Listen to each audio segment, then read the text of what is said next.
tengo que hacer una clase vec3f, en este caso una clase vec3d, y tengo dos aliases para usarla como float y como double, ¿vale? Entonces yo creo una clase vec3d, y con esa clase que voy a crear tengo que dar respuesta a todo lo que hay aquí, es decir, todo esto que está como tests, tengo que poder crear objetos vec3f, sumarlos, restarlos, multiplicarlos, multiplicar por un escalar, compararlos, todo este tipo de cosas.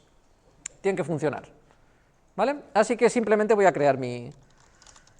que por cierto no es una clase, vec3d, porque en realidad esto es una plantilla, ya que aquí, como veis, estas dos cosas de aquí, que son lo primero que tiene que funcionar, me indican que vec3f es un vec3d de floats y vec3d es un vec3d de dobles, ¿vale? Luego, ambos dos tienen que hacer que este vec3d de aquí se derive para una cosa o para la otra, así que esto tiene que ser un template. Y le voy a poner, por ejemplo, así. De modo que aquí data-t es float y aquí data-t es doble. Y ya está. Y esto es una plantilla que me generará un vec3d de floats y un vec3d de dobles para cada uno de estos dos. Ya está. Primera parte lista. Ahora vamos con lo siguiente. Tengo que poder declarar y definir, en este caso, objetos vec3f de esta manera. Alguien que se anime. Miguel, por ejemplo. Constructor por defecto. ¿Cómo pongo eso? ¿Y por qué? Con Sesper vec3d, creo que. Sí. Yo he hecho con Sesper todo, o sea, vec3d. 3d. Paréntesis. Y ahora, esto ya igual es lo monque. Yo ahí directamente he puesto los corchetes y todo. ¿Tú aquí has puesto los corchetes? No, ¿Así? No, corchetes no. Llaves y fuera después del paréntesis. ¿Aquí? Después del paréntesis. Después del paréntesis. Pero, a ver, yo tengo que poder guardar valores que me pasan al constructor, ¿no? O sea, a veces variables. Tendré... ¿Estos no son 3 parámetros? Sí, pero. Bueno, 3... Vamos a ser correctos. ¿Estos son 3 argumentos que tendrán que recibirse en 3 parámetros? ¿Sí? Sí, pero Sí, el primero es el por defecto porque. ¿Dónde los guardo? Entre variables. Por favor. De private. A ver. Private. Privado. Datat x. Datat y z. ¿Todos lo habéis hecho esto así? No. ¿Vale? Es lógico que cada uno lo haga diferente. Vamos a ver. Alguien que se anime y que no haya hablado mucho y que me diga cómo lo ha hecho. Otto. Que no haya hablado mucho, sí. Hoy. Nada, pues los he hecho públicos. ¿Por qué? Variables. No, no me gusta que sean públicos, lo voy a dejar privado. Entonces no me preguntes. ¿Qué más cosas cambian de ahí? No he hecho un constructor. ¿No has hecho un constructor? Ninguno. Porque al ponerlos públicos se pueden crear. Pero no mola, porque no quiero que accedan directamente a mis datos en un tipo. Yo no. Entonces, en vez de struct, lo hacemos class. No, no tiene por qué. Hombre, pues según el tipo, en un vector, a mí no me importa que accedan directamente a la A mí sí. Y luego te daré un motivo. ¿Vale? O sea, si solo nos quedamos con esas 3 variables y pueden tomar cualquier valor, pues podríamos dejar que accedieran. Pero hay motivos para no hacerlo. De todas formas, de eso lo podemos discutir después. Dime. ¿El? Sí, pero antes de hacer getters y setters, primero necesitaré un constructor que me inicialice los 3 valores, ¿no? Porque esto que estoy poniendo aquí son 3 datos que tienen que ir a parar a los 3 valores, básicamente. ¿Sí? El parametrizado podrías poner arriba, ahí, datat. Yo he puesto xy, pero igual está muy feo ponerlo así, pero xy iterator. A ver, a esto le voy a poner una convención típica que usamos para los datos, que es añadirle un subrayado detrás. Vale, yo no he hecho esa convención. ¿Sí? X y z, datat x, datat y, datat z. yo por ahora lo he hecho. Sí, y luego Puedo preinicializarlos. y lo he hecho con los 2 puntos fuera. O sea, después de ahí, 2 puntos. Después de aquí, 2 puntos. 2 puntos.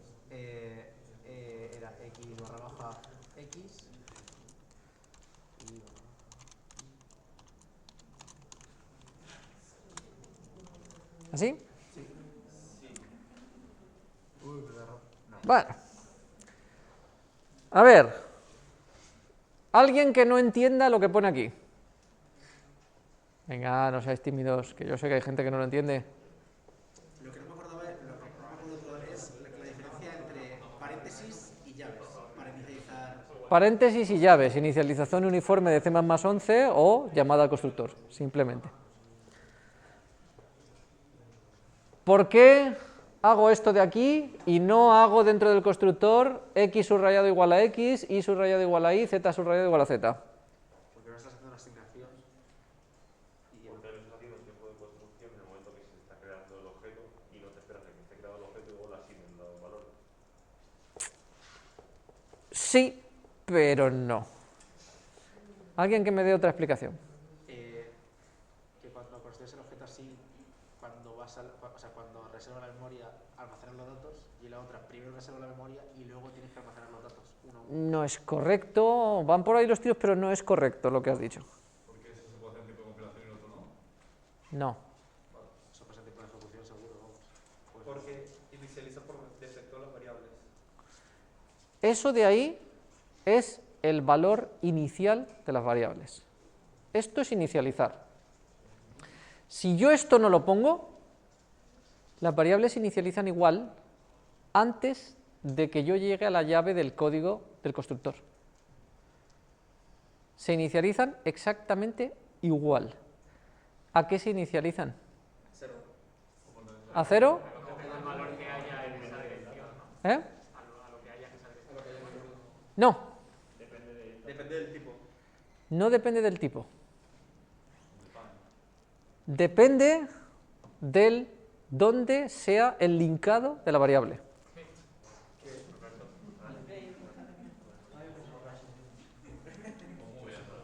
Os lo explico. Tal como tenemos esto definido ahora, si yo no pongo esto, supongamos que quito esto de aquí, ¿vale? Entonces lo comento, por ejemplo, así. Y tengo 3 valores que no uso, me darán warnings por no usarlo, pero tengo 3 que no uso. Aunque me pasen argumentos, no los uso. Eso significa que esto que he dicho que aquí son inicializadores, el constructor va a inicializar esto de aquí. ¿Sí? ¿Vale? Si yo creo aquí un vec 3D, este vec 3D de aquí se va a inicializar a una cosa, lo voy a poner bien, espérate, que esto mejor lo hago usando los alias. Vec 3F.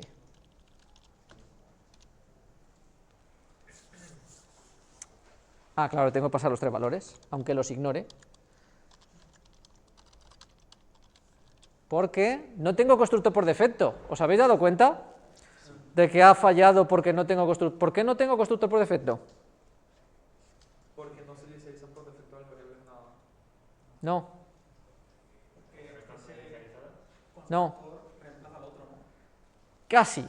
Va por ahí los tiros. Cuando yo defino un constructor propio, automáticamente el compilador entiende que el constructor es el que yo defina y deshabilita el por defecto.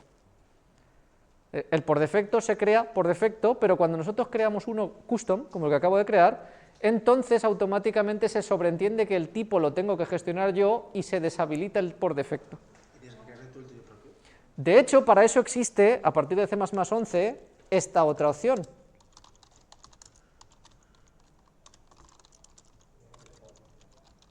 ¿Sí lo pongo bien? De la otra manera, significa otra cosa. Esto es para evitar que se deshabilite. Yo ahora mismo, este constructor que he creado de aquí, le dice, oye, voy a construir las clases yo. Y le dice el compilador, vale, no te voy a poner uno por defecto porque tú ya me has dicho que esto requiere una cosa especial. Entonces tú dices, bueno, sí, pero también quiero el por defecto, lo añado. ¿Qué diferencia entre poner el default o poner simplemente llaves vacías? ¿Qué diferencia hay entre poner eso y poner llaves vacías? En este caso, ninguna. ¿Vale? Vale, o sea que la que está haciendo todo este Pero si tiempo. no hubiera const expression, ¿El? o sea, ¿en qué caso sí que hay diferencias? ¿En qué caso sí que hay diferencias? Igual no es el momento de ponernos a analizar los pormenores detallados, ¿vale? Porque ya estamos metiendo muchas cosas hoy, ¿vale? Próximo día si quieres. Que eso lleva más rato. Ahora sí que puedo crear por defecto, pero ¿qué valores va a tomar A? ¿Cuáles son los valores por defecto de X, Y y Z? Los que llevan tiempo de linkado. Los que estén tiempo de linkado. Los que estén tiempo de linkado. ¿Te has quedado con alguna idea de lo que he dicho? Lo que pasa es que, claro, no se entiende muy A bien. lo mejor es información que tenga la memoria previa. No sé. Mirando así a ojo el ensamblador, ¿qué valores tiene A? No. 0. A, la variable que hemos creado, ¿sí? Está ahí. A, punto 064, 64 bytes de ceros. ¿Por qué 64 bytes? Porque float usa 64 bytes. ¿Por qué 64 bytes? ¿Cuánto he dicho yo que ocupaba un float? ¿Son 64 bits? No, son bytes. Son bytes. 64 bytes. ¿Por qué? ¿Para qué quiere tantos? ¿Qué hace con tantos bytes? Porque lo está reservando para 64. lo está reservando para todo el objeto. Muchos bytes, no. Eso os lo dejo que lo investiguéis, es interesante, ¿vale? En realidad, los floats, que son de lo que lo he creado un vec float, yo tengo 3 floats. Los floats necesitan 4 bytes, no necesitan más. Pero está reservando 64. Uf. ¿Por qué? Una página de memoria. No, no es porque sea una página de memoria, porque las páginas de memoria ocupan 4K, se nos habría hecho un poco más grande. ¿Vale? Muy bien. Vale.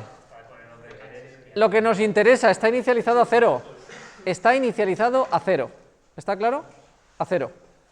¿Por qué? Porque esta variable de aquí, al haberla definido como global, es una variable que tiene que existir desde antes de que empiece el programa y hasta después de que exista el programa, y por tanto se crea directamente como bytes en el propio binario. Y como lo creamos como bytes en el propio binario, pasa lo mismo que hacíamos en Amstrad, que los bytes en el propio binario, para crearlos hay que decir que valen. No puedo poner aquí que valga lo que sea, no, porque estos son bytes que se ponen en un fichero que va a ser cargado byte a memoria. Por tanto, ahí hay que poner bytes y por defecto se ponen ceros. Sin embargo, si yo este vec3f lo creo aquí debajo,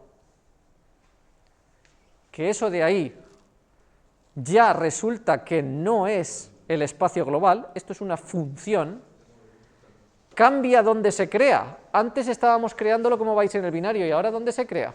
En la pila. Ahora se crea en la pila.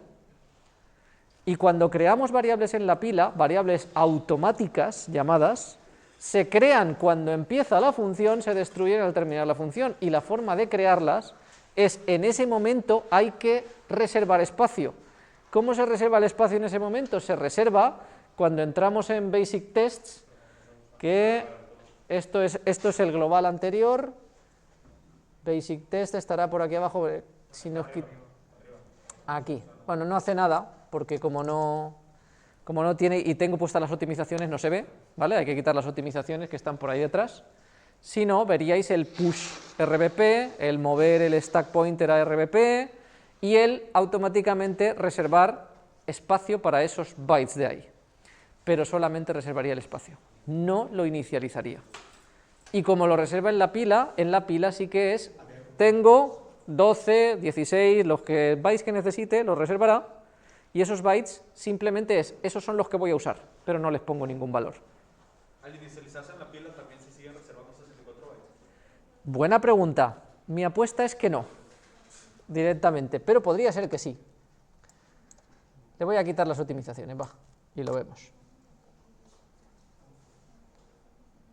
A ver, Basic Tests, 64. Los 64 bytes, ¿vale? 64 bytes, espectacular. 64 bytes es lo que ocupa una línea de caché, correcto. Que no es lo mismo que una página de memoria. Por ello, el compilador lo optimiza, o sea, le añade más bytes para que quepa exactamente en una línea de caché y sea más fácil moverlo. No estoy de acuerdo en que sea por la línea de caché, ¿vale? Pero sí que le añade más bytes y lo que está haciendo se llama padding, básicamente. Lo que hace el compilador se llama padding, ¿vale? Y por eso ocupa más la estructura, ¿vale? Nada más. Muy bien. Dicho esto, y ahora que ya lo tenemos, ya sabemos lo que pasa con estas cositas, más detalles interesantes. Y ahora ya tenemos esta parte. Recordemos que todo este detalle que he contado, es porque eso de ahí son inicializadores, y eso significa que antes de que se ejecute este código de aquí, lo que hace el constructor es inicializar los valores, inicializadores.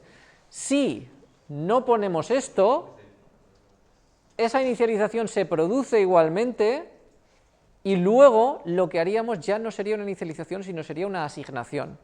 En el caso de lo que tenemos aquí, que son valores float, simplemente, la diferencia el compilador nos la va a aliviar, va a hacer lo mismo en los float. Pero si lo que tenemos no es un float, sino que tuviéramos aquí, por ejemplo, este data t fuera una matriz, y tuviéramos un tipo matriz, y tuviéramos ahí 3 matrices, no es lo mismo inicializar una matriz, que sería llamar a su constructor de la clase matriz, que llamar al constructor por defecto de la clase matriz e inicializarla a lo que sea que haga el constructor por defecto, y cuando entremos aquí, asignarle una matriz nueva, que sería lo que haríamos con un igual aquí dentro. ¿Vale? Esto es inicializar, lo que se hace aquí dentro ya no es inicializar, una vez se llega a las llaves, ya se ha construido el objeto, ya está inicializado, cuando se llega dentro de las llaves, ¿vale? Muy bien, ahora ya tenemos con esto ya cubrimos el primer test, este de aquí, que no es un test. Esto de aquí ya tiene que funcionar. Ah, vaya por Dios. Debería haber funcionado. ¿Qué ha pasado? Vamos a ver qué ha pasado.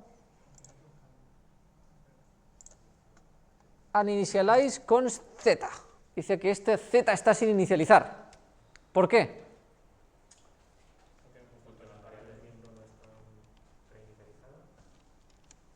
¿Por qué? Porque un concept explorer sin inicializar. Porque lo que has inicializado es... ¿Qué dice? A ver, creo que más o menos Has no user provided constructor.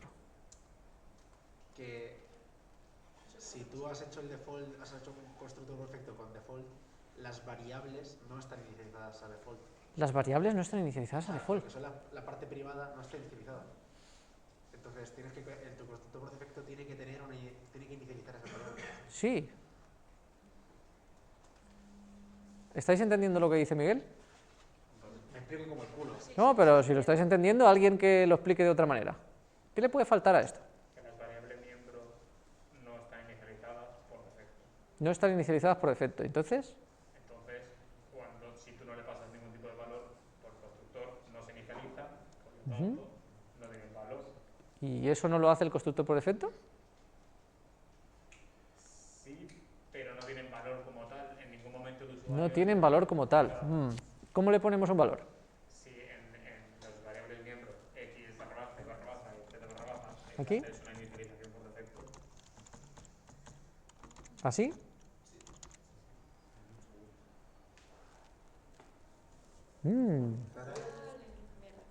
¿Cómo se explica eso? A ver.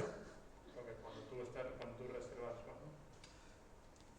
Porque al declararlo nada más estás reservando la memoria, pero no le estás inicializando. No, las partes de reservar memoria e inicializar corresponden a dos partes diferentes. El compilador es el que reserva la memoria cuando definimos la variable, el constructor es el que inicializa la memoria cuando es llamado. Ya, ¿alguien más que me diga? Aquí lo que ocurre, al haber puesto yo el igual a default, y esta es una de las diferencias, que ya podéis ver, él no sabe qué valores le tiene que poner por defecto, como habéis visto. Entonces, el constructor default no le pone valores porque no lo sabe, y lo que ha pasado es que me ha dado un warning y me ha dado un error diciendo, oye, tú tienes un constructor pero no está, porque realmente no sé qué valores ponerle a estas variables.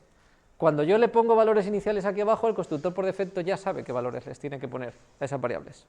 Es simplemente eso, que es lo que estabais diciendo de unas formas u otras. ¿Vale?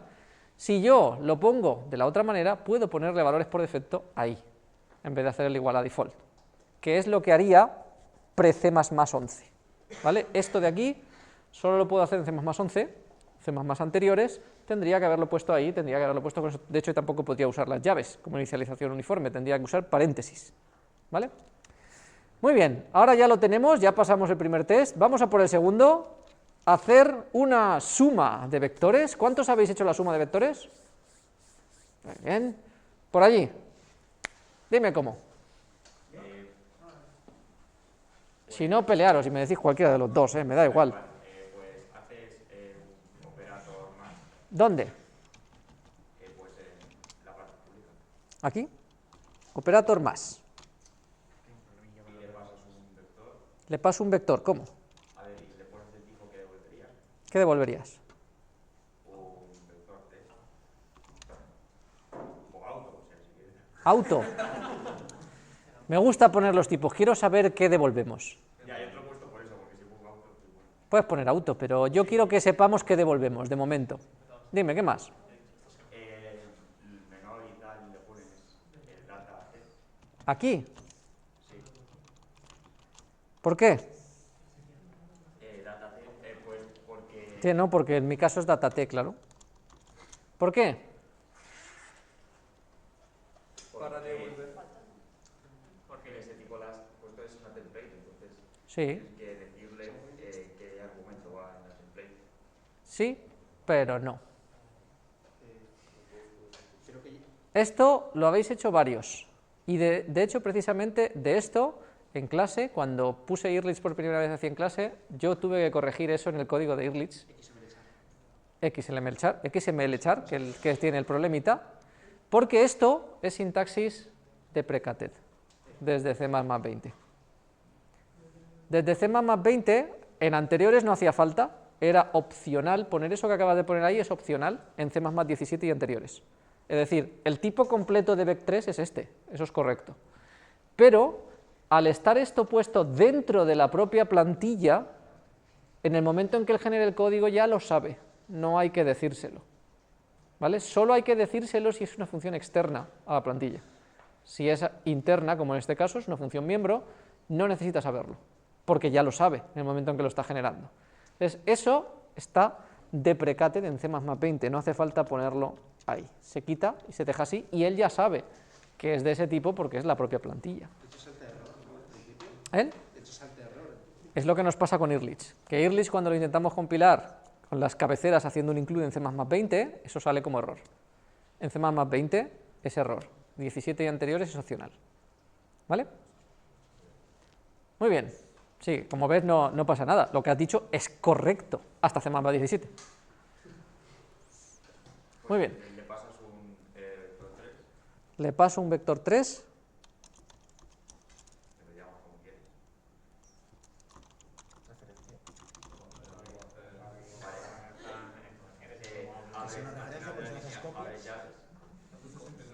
Abro llaves. Y pues haces A ver, esto para allá. un return de un vector 3 de como quieres punto x más x. ¿Sí? ¿Así? Sí. O sea, yo lo he hecho así, yo le he puesto los... Como quieres es un poco largo, ¿no? Sí. Voy a poner la terminología que se usa en inglés. ¿Cuántos sabéis qué significa esto? RHS. Right, no sé qué, sumando. Right no sé qué sumando, va por ahí. Y el otro es left. Right hand side. Lado de la derecha. Básicamente. Right hand side. Básicamente, cuando estás haciendo una operación es el lado de la derecha y el lado de la izquierda en la operación del operador más. Lo que tengo a la derecha, lo que tengo a la izquierda. ¿Sí? Vale, ¿qué pongo? A ver, yo he puesto x más X más de la propia clase x, ¿no? X más rhs.x, quizá, así. Porque es private. No, no, sí. Y entonces harías algo así, ¿no? Eso sería que estuviera fuera de la clase. A ver, que aquí no puedo porque aquí no me deja hacer así. Y epa. ¿Así, por ejemplo? ¿Ya está? Falta un punto y coma. ¿Esto funciona? Vamos, De momento compila. debería, pero Pregunta, ¿pasa los tests?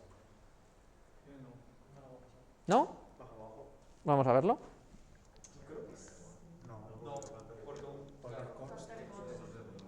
Probamos con el primer test a ver si lo pasa.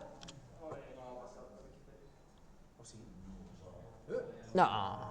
Vale, vamos a ver qué falla. El igual tampoco lo hemos definido. Vamos a ver qué falla.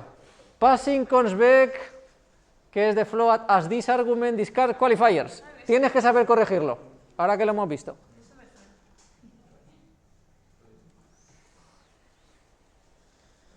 El this que estamos pasando como const, le estamos quitando el const al pasarlo a esa función. ¿Por qué?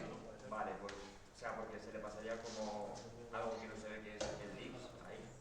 Entonces tienes que... ¿No sabes qué es el this ahí? Sí, la X, la Y, la Z. La X, la Y, la Z, sí. Y me está diciendo que esa función operator más puede modificar los valores porque la estamos pasando descartando el calificador const. ¿Dónde se lo pongo? Aquí. Eso es lo que me falta, que es el calificador del dis. Yo pongo el calificador del dis ahí para que el vector que se le pasa, que es el puntero a estos tres, sea const.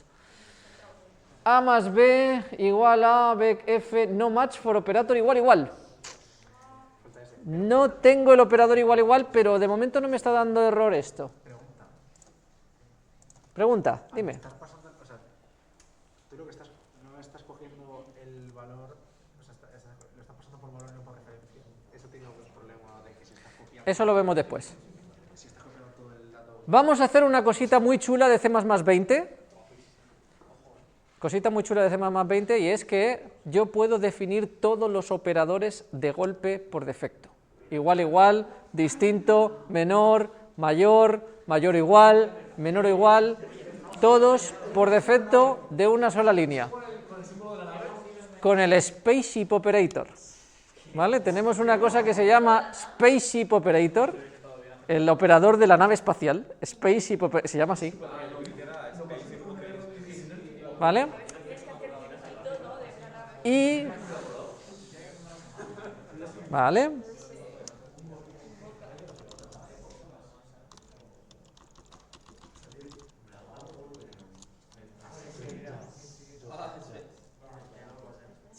Sí, ¿verdad?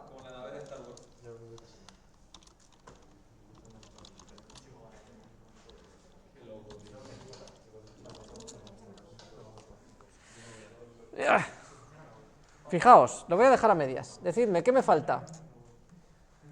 No está la nave ni yo la veo. Creo que son esas cosas. Tiene que tener un argumento. ¿Por qué tiene que tener un argumento? Porque me falta el operador derecho. Es decir, yo cuando estoy haciendo un igual, igual, un menor igual, yo ya tengo mis datos del dis y necesito un segundo argumento para compararlo con el dis. Y el segundo hay que pasarlo, ojo, como const.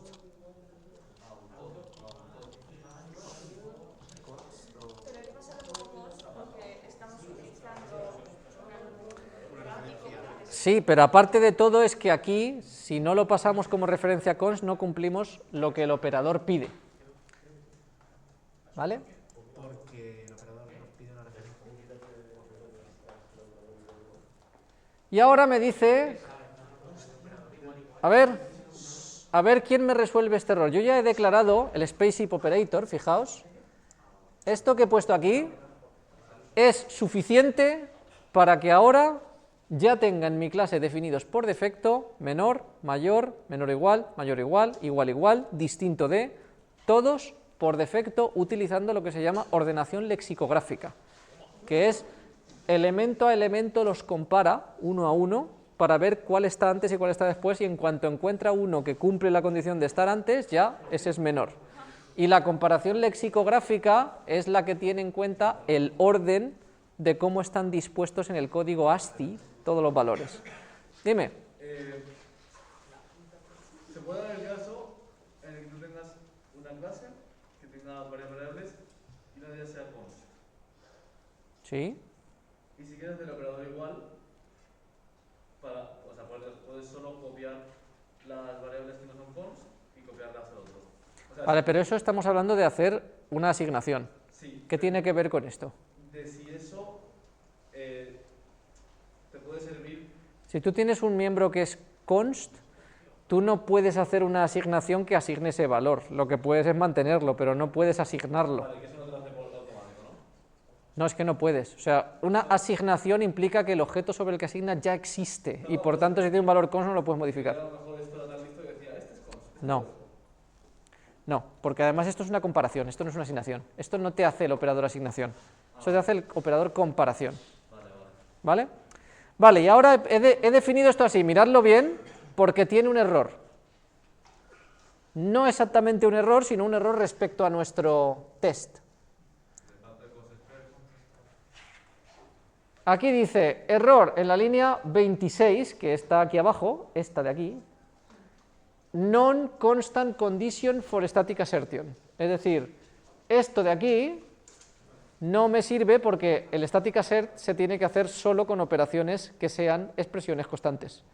Sin embargo, este igual es una función, que es esto de aquí, que no es una condición, no es una expresión constante, por tanto no la puedo usar en los static assert, y si lo quiero tengo que añadir constExpr para decirle que me los defina como expresiones constantes y los pueda usar en los static asserts.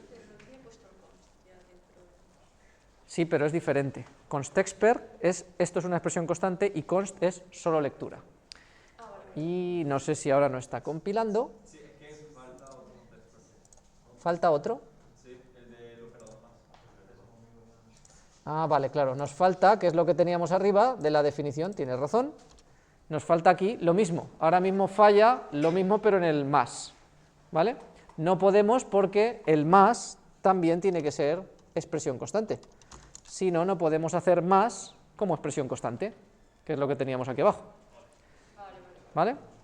Porque el static assert, recordad, todo lo que hay aquí dentro se tiene que poder hacer en tiempo de compilación, si no, no se puede hacer un static assert. ¿Vale? Y veréis que yo aquí he definido las variables como static constExpr. ¿Vale? El static constExpr hace que estas variables de aquí tengan que ser creadas como static. ¿Quién me recuerda que hace static?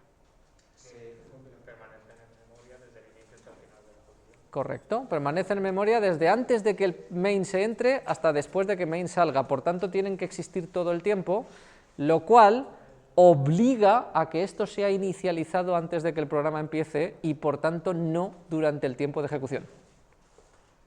No lo va a hacer durante el tiempo de ejecución y esto hace que esas variables sean constExpr, que no solo sean const, sino que sean evaluadas en tiempo constante.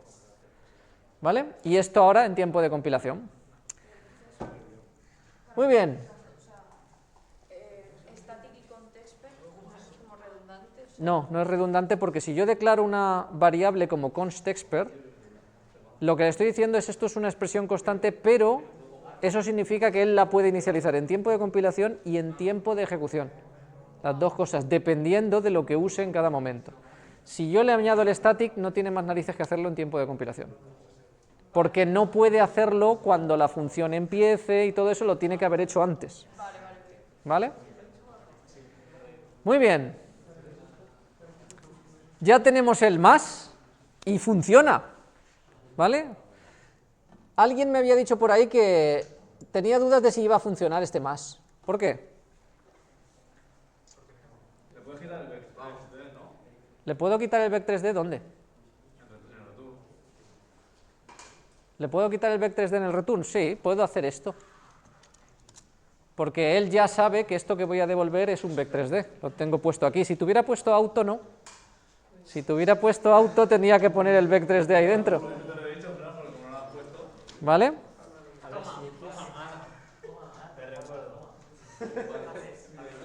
Eso es importante que lo tengamos en cuenta. Si pongo auto, entonces el return no sabría qué tipo es, a no ser que se lo ponga. Ahora, como el return sí que sabe cuál es, yo le pongo aquí las llaves y él inicializa un vec3d. ¿Vale? Bien, ¿qué más cosas veis aquí que podamos mejorar? El parámetro. El parámetro, ¿qué le pasa? Que no es concept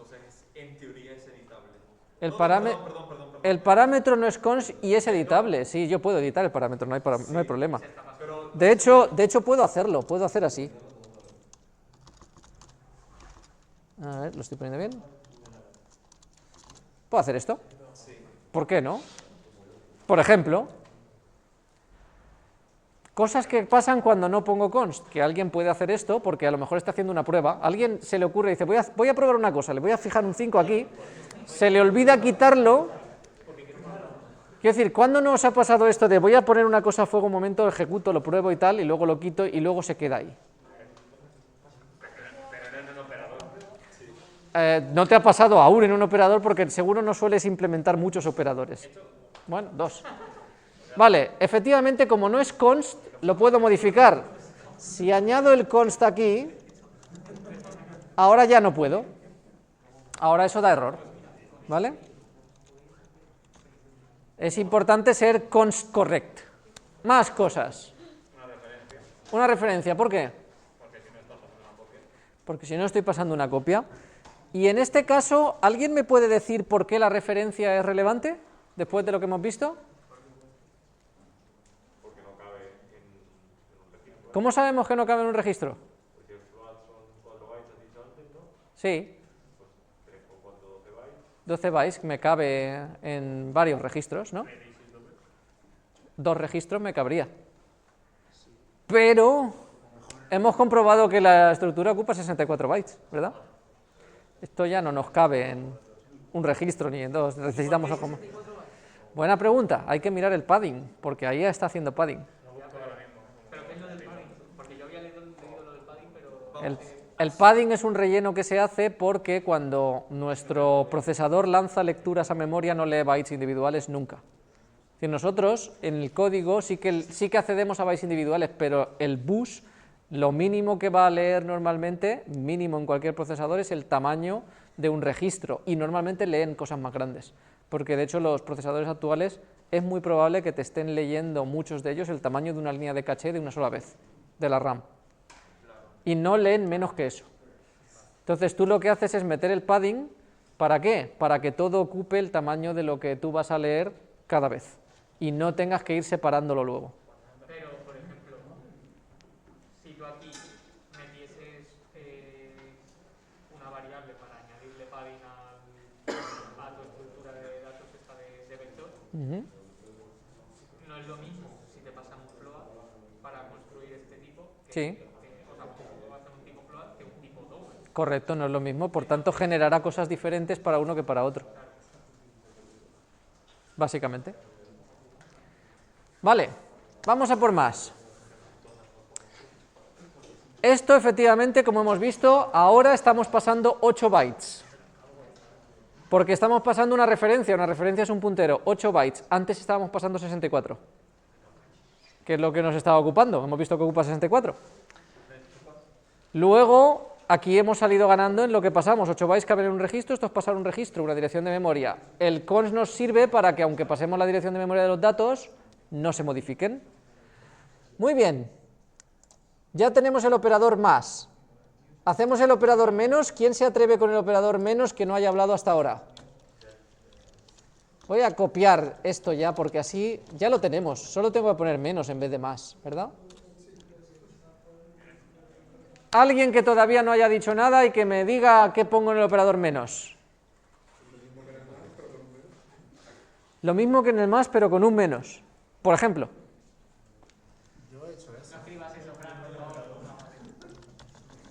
Hago así. ¿Así? Por ejemplo. ¿A alguien se le ocurre otra forma de implementar el operador menos? Llamar al más con un negado, por ejemplo.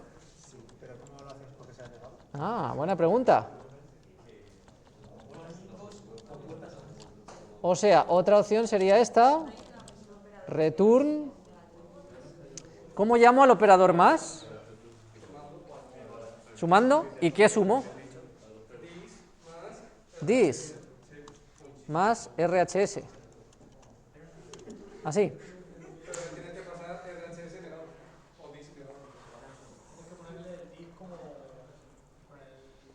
Fijaos, compila.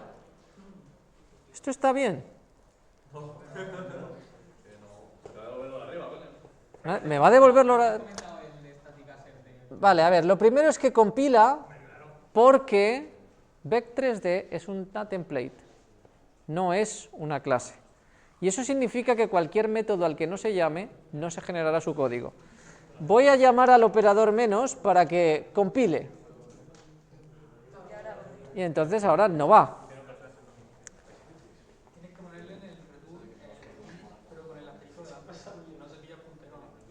Tengo que ponerle el asterisco delante al dis, ¿por qué?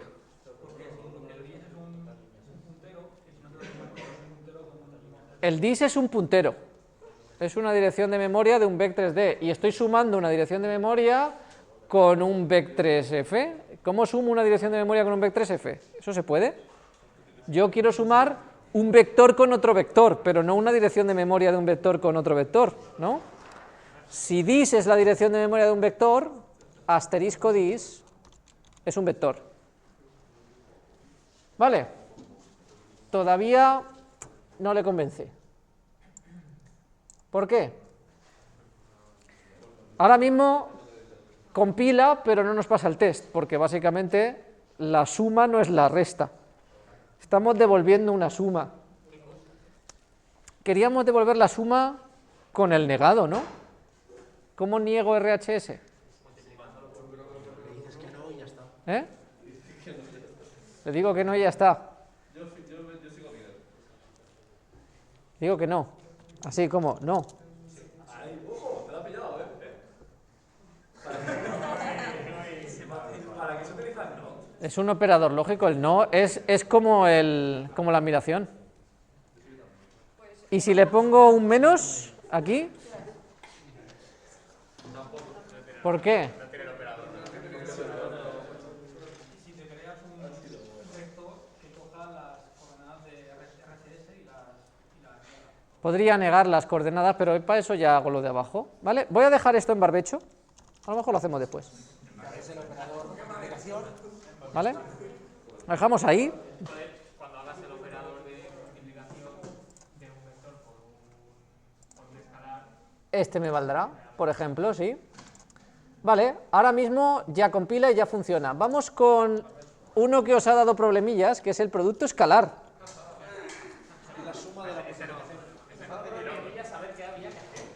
Os ha dado problemillas el producto escalar. Espectacular, ¿eh? Hay veces que he visto que se sobrecargan con el frame y pasándole los dos argumentos. Sí. Enseguida vamos a llegar a eso. Lo tenemos justo después de este, así que vamos rápido con el producto escalar y los problemillas que os ha dado, y luego vamos a eso que tú estás preguntando. Vamos con el siguiente.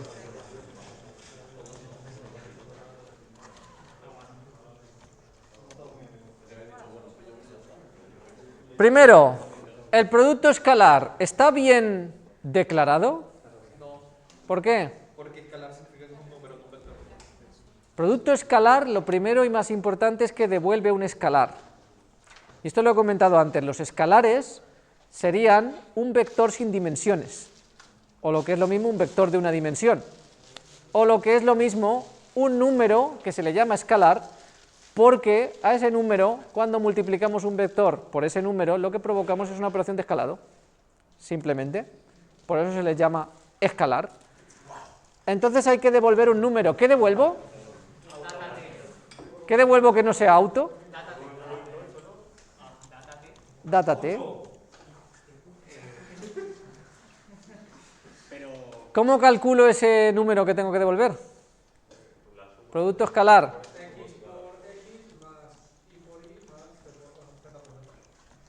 Este por este más. ¿No?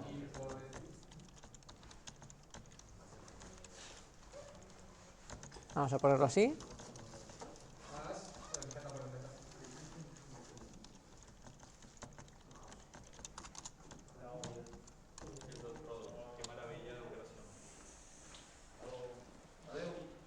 ¿Vale? Producto escalar.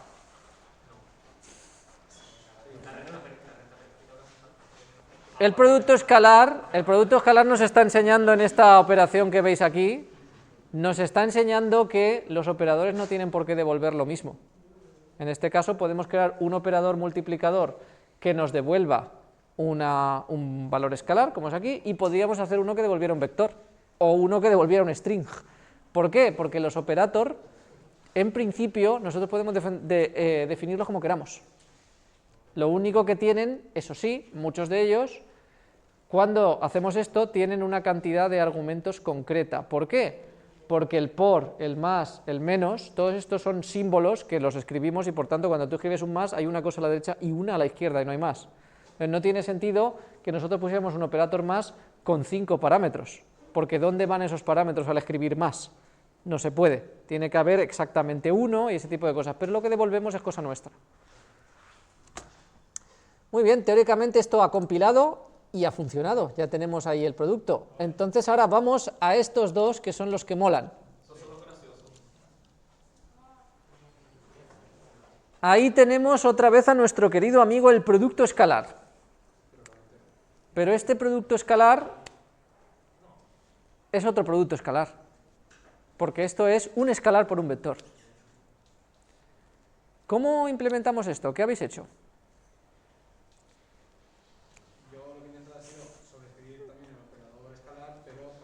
El operador escalar. El operador multiplicación.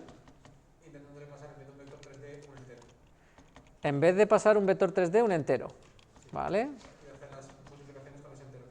Entonces aquí lo que pasaríamos es un entero, ¿no?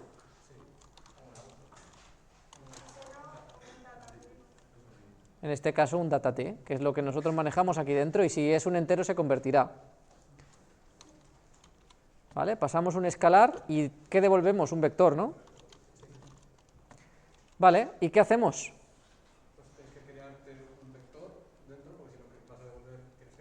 Tengo que crear un vector, ¿por qué?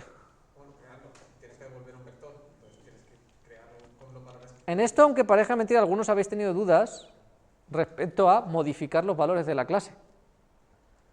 Técnicamente, si yo hago una operación de 2 por este vector que estoy ahora mismo, 2 por v o v por 2, que es lo mismo, yo tengo que crear un vector nuevo que es el doble del vector que estoy multiplicando por 2. Si modifico el vector que yo tengo, entonces tendremos el mismo problema que teníamos antes cuando yo estaba haciendo eso de punto x y que se modificaba. Imaginad que yo hago 5 por a y eso modifica a. Vosotros no esperaríais, si la a fuera un int, meter un 10 en la a y hacer 5 por a y que de repente a valiera 50. Lo que esperáis es que 5 por a se convierta en el valor 50, un temporal que se genera a partir de la operación, pero no que modifique a. Eso tenéis que tenerlo en cuenta porque algunos lo habéis pensado y cuidado con eso. Yo si hago operaciones de este estilo que modifiquen x, y z, modifico a. No quiero modificar a. Quiero devolver un nuevo vector que es 5 veces a. Así que lo que hago, ahora sí, es crear un vec 3D, pero bueno, no me hace falta poner que es un vec 3D, como tenía antes, porque como ya al hacer return y poner entre llaves, el return ya sabe que tiene que devolver un vec 3D. Yo estoy poniendo estas llaves, esos son los inicializadores del vec 3D. ¿Vale? Así que puedo hacer S por esto, S por esto, S por esto, ¿sí? ¿No? No, pero si hago así, sí, ¿no? Tendré que cambiar esto por comas, ¿sí? Me pongo aquí para que sea más ordenado, ¿sí? ¿Sí? Esto es, estoy creando un nuevo vector, que es el que devuelvo, uno nuevo, igual que he hecho con otros, creo uno nuevo y lo hago multiplicando sus coordenadas, escalándolas, por escalar. Esto me va a pasar un test, pero el otro no, ya he hecho otra foto. Ahora hay un vector que funciona, este de aquí, este test pasa, pero este no, ¿por qué? Porque ahora lo que estás haciendo es multiplicar y escalar con el vector. O sea, ahora el de la derecha es el vector y el de la izquierda tienes un entero. ¿Y por qué no? ¿Por qué le importa el orden de los parámetros? Porque lo que estás haciendo es llamar al operador multiplicación del entero, no del vector. Ya, Pero ¿por qué le importa el orden en que lo haga? Porque en Porque el realidad, estándar dice. El estándar dice no. porque en realidad es una, Porque dice siempre el primero. Ah, porque en realidad es una función. Entonces, igualito que tú haces a punto multiply, tú haces a espacio multiplicación total. este es el motivo. Y esto de aquí, tenéis que tener en cuenta que esto solamente se le llama syntactic sugar. Esto de aquí es syntactic sugar. Queda molón que yo escriba b por menos 2.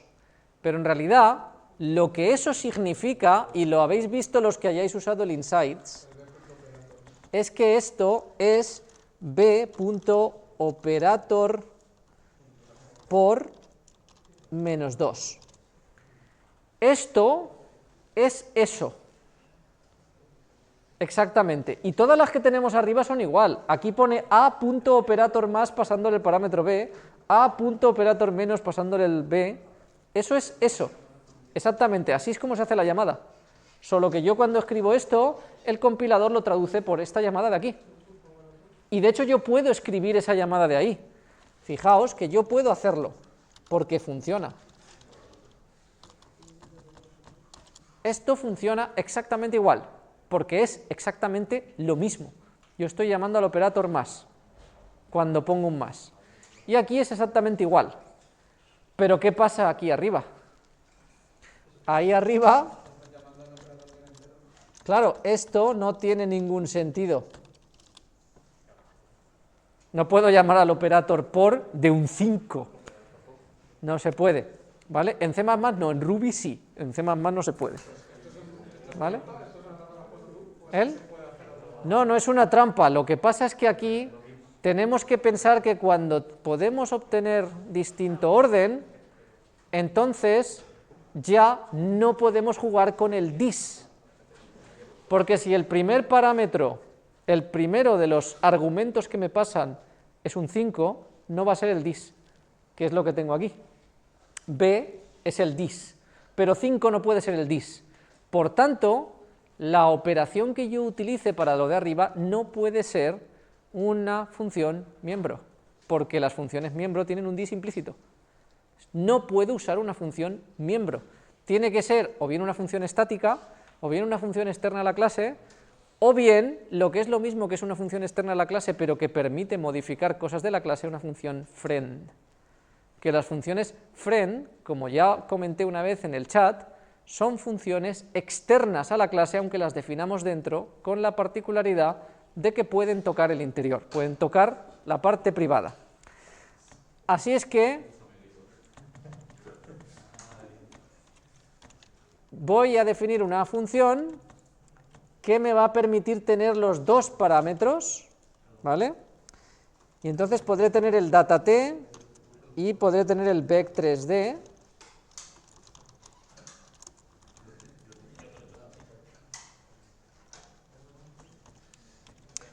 pero no puede ser miembro, tiene que ser friend. En cuanto yo le pongo el friend delante, este que acabo de poner ahora, este operator de aquí, aunque está definido dentro del ámbito de la clase, no es miembro, no es una función miembro, y por tanto ya no tiene operador dis. Es igual que una función libre, no hay operador dis. Con la diferencia de que este friend dice que esta función puede acceder a los datos privados de la clase vec3d. Por tanto, si recibe un vec3d como parámetro, podrá hacer .x, .y, .z, porque puede leer los datos privados. Dime.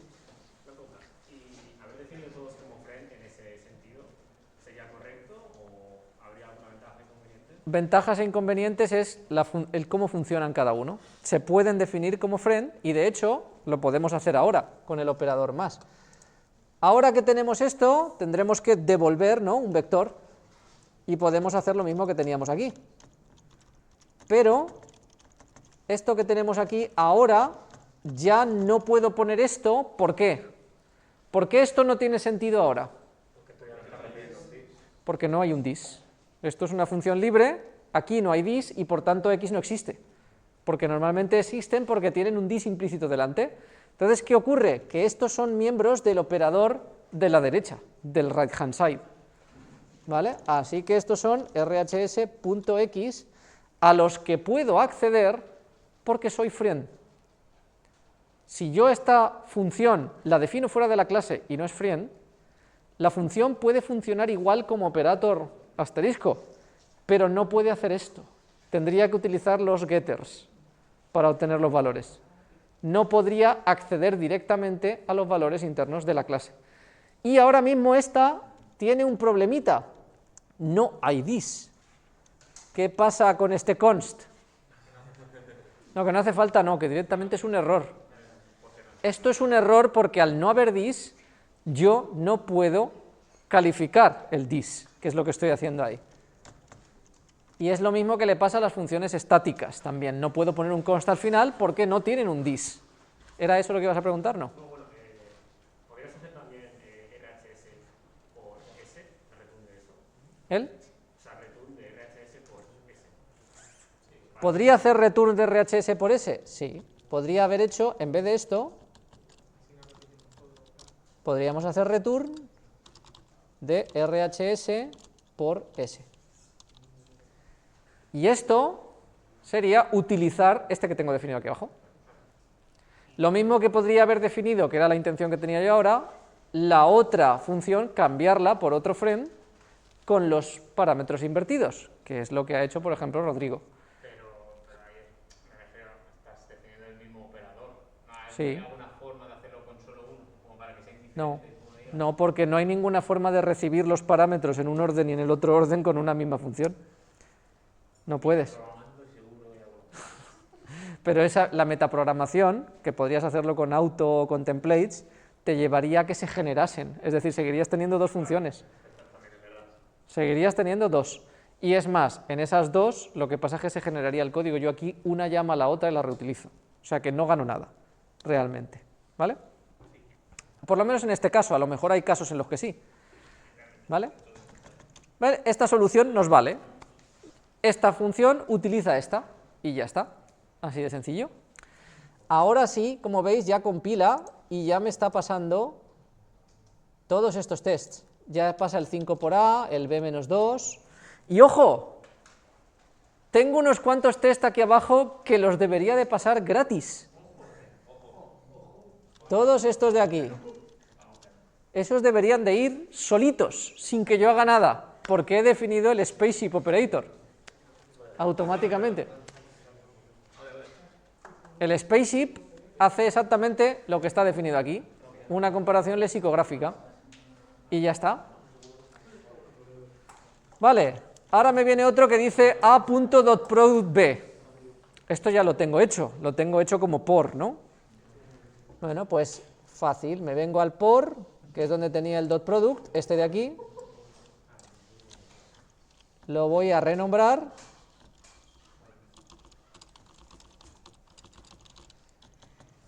y voy a hacer que la otra utilice .product, y ya está. Esta de aquí hará return de .product.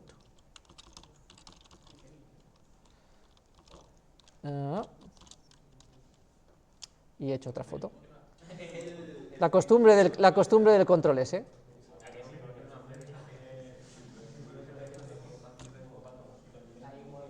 ¿Vale?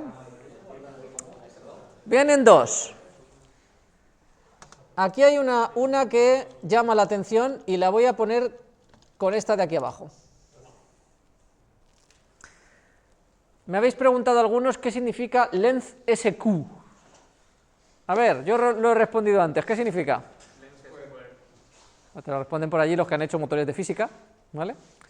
Pero, length squared, ¿por qué yo quiero length squared? Para que te devuelva al cuadrado. Porque es más rápido. ¿Y por qué es más rápido? Porque no tienes que hacer la raíz cuadrada. Pues no tengo que hacer la raíz cuadrada. Es decir, length lo que hace básicamente es sumar todos los términos al cuadrado y hacer la raíz cuadrada, que es el teorema de Pitágoras de toda la vida, ¿vale? Length squared suma los términos al cuadrado y no hace la raíz cuadrada.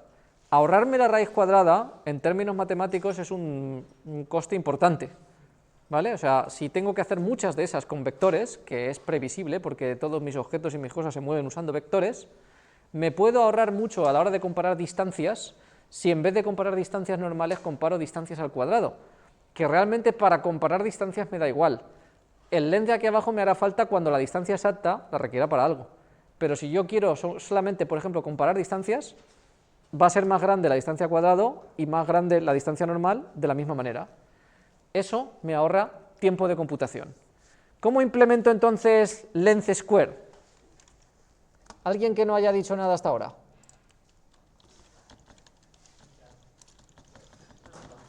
¿Quién se anima?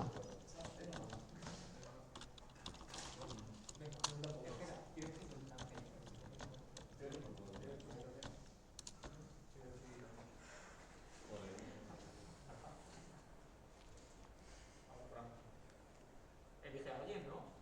Por ahí al fondo. Venga.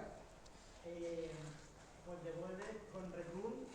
¿Qué devuelvo con return? Pero primero vamos con lo que pone. ¿Qué tengo que devolver? Pues era una instancia así que data type. Vale. Devuelvo un data t. ¿Qué más?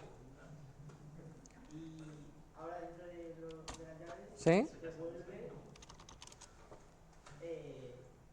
x por x. A ver si escribo las cosas bien. Es que acostumbrado a que lo de Chubby, claro. Podéis practicar vosotros poniéndose aquí de pie y agachándoos para escribir, ya veréis que no es lo mismo. Lo llevamos pensando todo el curso, pero ¿Qué más? I por I. Más Z por Z.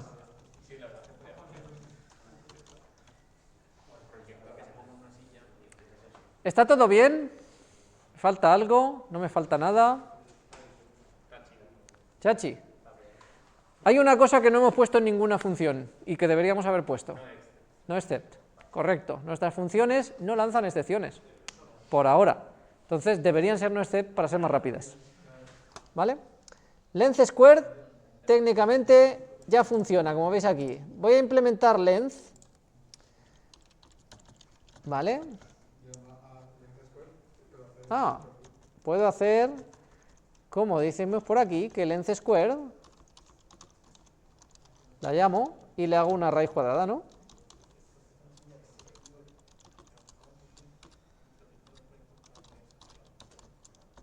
Y ya está. Voy a llenar mi disco duro de fotos hoy. ¿Qué? Claro, si no sabe quién es ese QRT, si no incluyo math.h. Math.h, ¿por qué cmath? no sé, porque lo pone en el CPP reference, así que... Lo pone en CPP reference.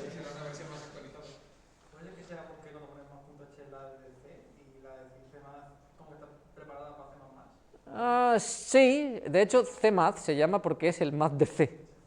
Es por lo que se llama cmath. Las cosas que empiezan por C, lo que sea, es porque son las de C. ¿Vale?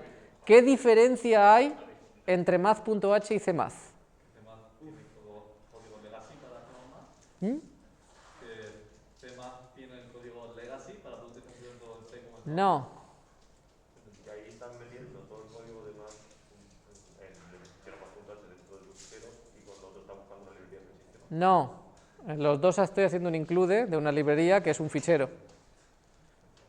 En los dos es un include, en los dos estoy incluyendo las definiciones. Hay una cosa que lleva cmath que no lleva math.h. El extern C, correcto. La diferencia de las C lo que sea a las math.h, hay más diferencias, ¿vale? Porque luego han evolucionado por separado, pero inicialmente las de C se utilizan desde el principio como eran, con una sola diferencia que tiene un significado, y es que dentro del fichero cmath, que xmath no, cmath, es coger math.h y añadirle al principio esto. Y meter todo dentro del scope stern C. ¿Por qué? ¿Por qué es código en C? Sí, pero hay un motivo más. ¿Qué ocurre cuando yo meto todo el código que estoy haciendo como string C o cuando no? ¿Qué diferencia hay?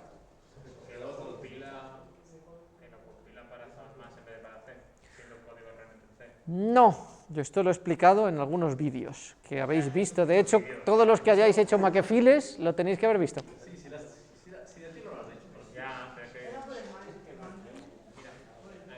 El mangling, correcto. Si yo defino una función aquí dentro, una función de C, int, f, lo que sea, si yo defino esto, así, esa función f, cuando miremos el código ensamblador, será f, dos puntos, bueno, subrayado f, dos puntos, la etiqueta. Si no pongo el string C, la etiqueta se cambiará para reflejar que es una función que devuelve int, porque en C++ tenemos sobrecarga y en C no. ¿Vale? Entonces, en C las funciones tienen todas el mismo nombre para todos los compiladores porque son el nombre con un subrayado delante, ya está. En C++ no, porque hay que añadirle a la etiqueta de la función que se pone en el ensamblador, hay que añadirle una codificación para que se diferencien las que reciben un int, de las que reciben un float, de las que reciben dos floats, de las que reciben un float y un double, de las que reciben un float y un int, y de las que reciben un vec3d. Todas son diferentes.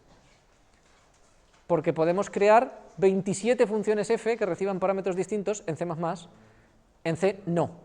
Se tienen que llamar distinto en C. ¿Vale? Eso es lo que hace el string C y eso está en todas las librerías que llevan C, lo que sea, y no tiene por qué estar en las math.h. ¿Vale? Muy bien. Ya tenemos todo esto hecho. Esto de aquí ya tiene que funcionar. Y lo que queda aquí abajo tampoco es muy relevante porque se parece mucho a lo que hemos visto hasta ahora.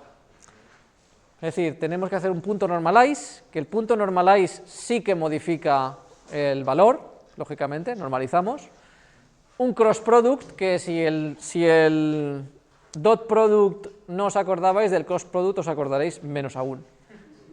Y os sonará si acaso la regla de la mano derecha y esas cosas para saber la dirección, ¿verdad? Que es lo del cross product, cuando multiplico dos vectores tengo que poner la mano derecha de cuál a cuál voy para saber en qué dirección sale el perpendicular. ¿Vale? Y un setLength. El setLength nos hace falta normalizar y multiplicar. Y ahora viene una gracia precisamente antes de terminar con todo esto, que es lo que me falta por analizar. Pregunta que os hago cuando ahora utilicemos nuestros vectores de C++ que acabamos de implementar en nuestro juego. ¿Qué es lo que vamos a hacer con más frecuencia? ¿Operaciones que modifiquen los datos o operaciones que lean los datos? Es decir, yo tengo un montón de vectores que los voy a tener en todo tipo de entidades que van a estar apuntando a sitios. ¿Qué se hará con más frecuencia con esos vectores? ¿Modificar sus x, y z o solamente utilizarlas? Bueno, leerse, pero yo diría que como 60% contra 40%, porque todo lo que se mueve se tiene que detener. ¿Qué diríais? ¿Leeremos más o escribiremos más? Es que para escribir tienes que leer, entonces leer No, pero a ver, leer vas a leer siempre, sí, pero ¿haremos más operaciones que solamente utilicen los valores de los vectores o más operaciones que los modifiquen?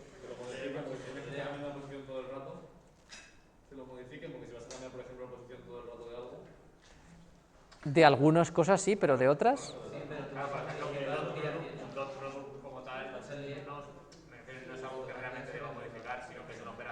El dot product, por ejemplo, no modifica. El cross product tampoco. Mogollón de operaciones que hacemos para calcular nuevos no modifican. Modificar requiere que el vector de una cosa cambie. Es muy probable que la mayoría de operaciones que vayamos a hacer sean solamente de lectura. Depende de lo que hagamos, evidentemente, en el juego. Esto lo podemos medir. Podríamos coger a cada una de estas operaciones, ponerle algo para que hiciera estadísticas y contar y probar. Si sale lo más o menos esperable, que es que hagamos más de lectura que de escritura, entonces esto que estamos haciendo es muy ineficiente. ¿Por qué? Porque te estoy guardando datos en memoria para cada uno de los vectores cuando realmente no hace falta. No. Realmente lo que quieres es el resultado. No.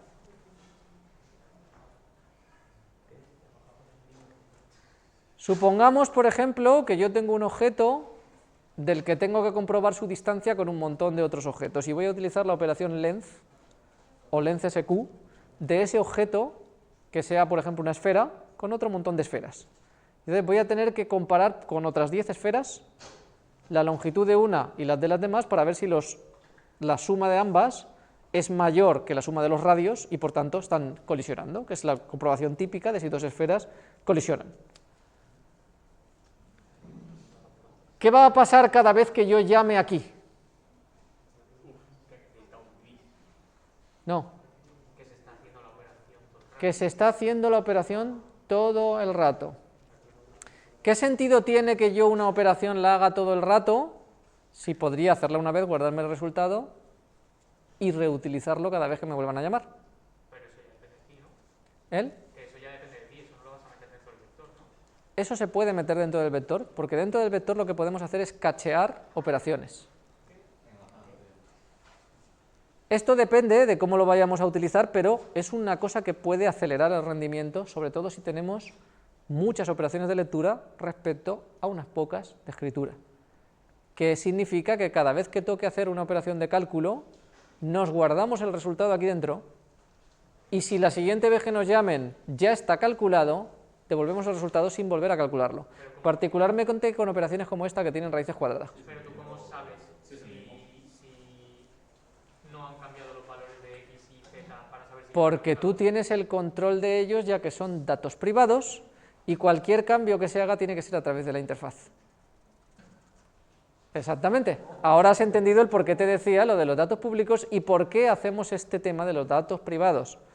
Es decir, si todo cambio de mis datos se realiza única y exclusivamente a través de las funciones de interfaz que cambian, cada vez que cambie yo puedo saber que han cambiado. Solamente tengo que ir a un sitio de que se cambian, por ejemplo, cuando tengo el constructor o una función set o una función por igual, cualquier cosa de estas que va a modificar mis datos, tener una variable aquí abajo que diga los datos han cambiado igual a true. Y ya está, y en las funciones en las que modifican los datos hago los datos han cambiado igual a true. Entonces ahora me vengo aquí al length y pongo if los datos no han cambiado, devuelvo el valor precalculado. If los datos han cambiado, calculo, los datos no han cambiado, devuelvo. Listo.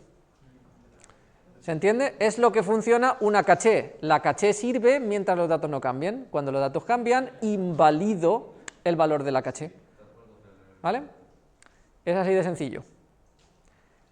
Esto, además, en C++ se puede hacer con un opcional.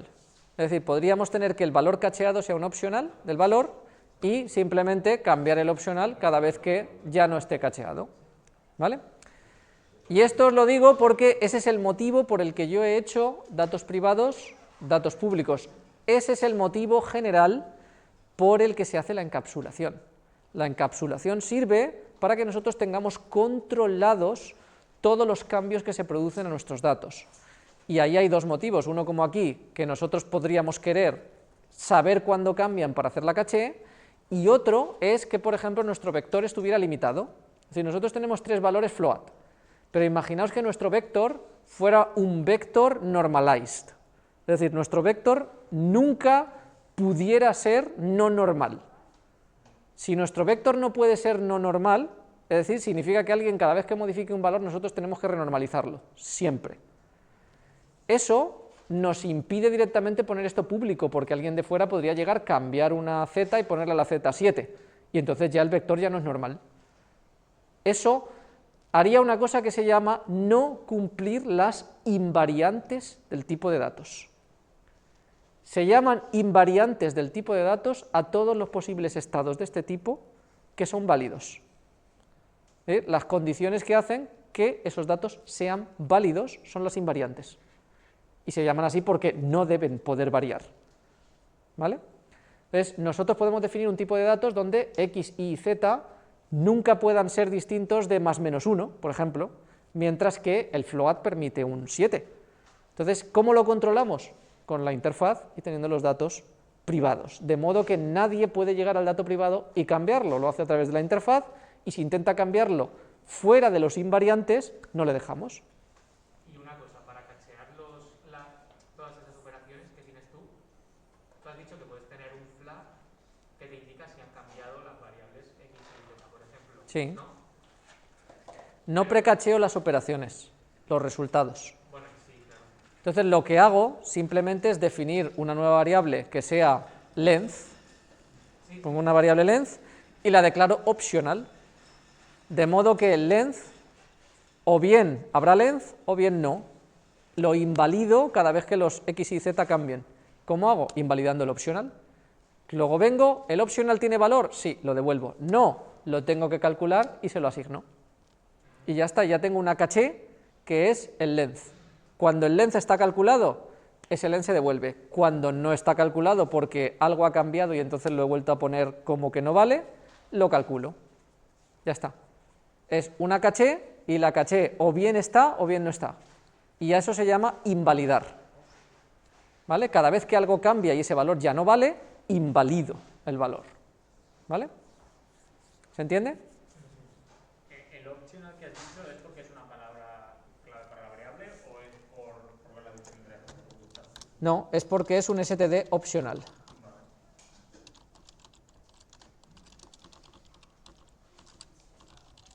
Yo lo definiría así, tendría que incluir optional, me falta el include optional, pero lo defino así y eso significa que este length puede tener un valor o ninguno, que es lo que son los optional.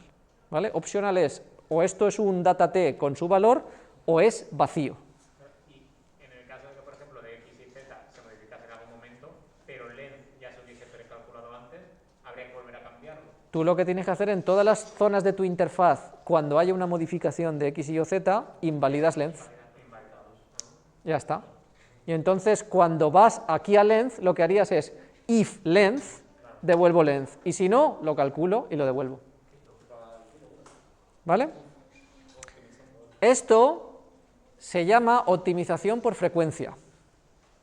Es decir, muchas optimizaciones, que es lo que hemos hablado otras veces, no se deben solo a hago menos cosas o las hago de una forma más eficiente, sino si tengo alguna operación en mi sistema que se hace el 99% de las veces y otra que se hace un 1%, yo lo que puedo hacer es una optimización que tenga en cuenta que es más preferente la que se hace con más frecuencia. Puedo hacer que sea más lenta la que se hace menos veces para hacer más rápida la que se hace más veces, haciendo cosas como esta, con una caché. Por ejemplo, hay otras formas de hacerlo, pero es favorecer la operación que se hace con más frecuencia, favorece que tengamos resultado más óptimo. Eso es optimización por frecuencia. Esto también lo hicimos en su día cuando hicimos lo que es la comparación de colisiones en bounding boxes. Comparación de colisiones en bounding boxes, si yo tengo que mirar si colisionan en el eje X y en el eje Y en 2D, puedo mirar primero el X y después el Y, o primero el Y y después el X. ¿Qué tengo que hacer? Pensar cuál de los dos ejes va a ser el que va a producir mayor cantidad de descartes y comprobarlo primero. Porque así muchas veces haré solo una comprobación en vez de dos. Eso es optimización en frecuencia. ¿Vale? Esto es lo mismo. ¿Vale? Si yo tengo un scroller 2D, hay muchas menos colisiones en Y que en X. Si lo tengo en un matamarcianos con scroll hacia arriba, es justo al revés. ¿Vale? Entonces, cuando tengo una frecuencia mayor en un lado o en otro, cambio la condición y salgo ganando. ¿Vale? Esto es lo mismo. Bueno, por hoy creo que ha estado bien. He quitado el optional, sí. ¿Se ha grabado la clase? ¿El? ¿Se ha grabado la clase? Sí. ¿Vale? Ya hemos visto cosas, esto era importante verlo porque ya habéis visto que son cosas básicas de C++, ¿eh? Esto es teóricamente básico y os ha generado un montón de problemas. Estos mismos problemas los estáis teniendo con muchas otras cosas, que las estáis haciendo de formas que a lo mejor podríais hacerlas mejor, pero porque no controláis detalles. Por eso me he ido a este ejercicio. Igual que este ejercicio, hay otros interesantes en los que tendríamos que vernos ahora la segunda parte con esto, ¿Qué pasa si copio vectors? ¿Qué pasa si muevo vectors? ¿Qué pasa si asigno vectors? De momento, tal como está, eso funciona. Yo puedo asignar uno a otro, puedo copiarlos, puedo moverlos. Ese tipo de cosas hay que pensarlas. De hecho, algunos de vosotros habéis tenido problemas recientemente con mover, copiar, ese tipo de cosas, ¿verdad? Pues todo esto hay que controlarlo. ¿Por qué? Porque una vez se controla para un tipo, como tenemos aquí como un vec, para todos los demás tipos es igual. Tenemos un tipo slotmap que hemos hecho nosotros, tenemos ahora un tipo vec que estamos haciendo, son tipos, pero todo funciona igual en C++. Lo que estamos haciendo es meter dentro de un tipo toda su funcionalidad y luego lo utilizamos. Y lo utilizamos abajo como habéis visto, como si fueran enteros. Por eso decimos que es un tipo, funciona igual que los tipos del sistema, ¿vale? Por eso se llama tipo. Esto hace falta practicarlo, ¿vale? Así que seguramente me preocuparé de traeros algún que otro ejercicio más de cosas de este estilo, para que lo veamos. La semana que viene veremos el tema de cómo hacer una sola función sin usar constcast, ¿vale? Para hacer el const y el no const.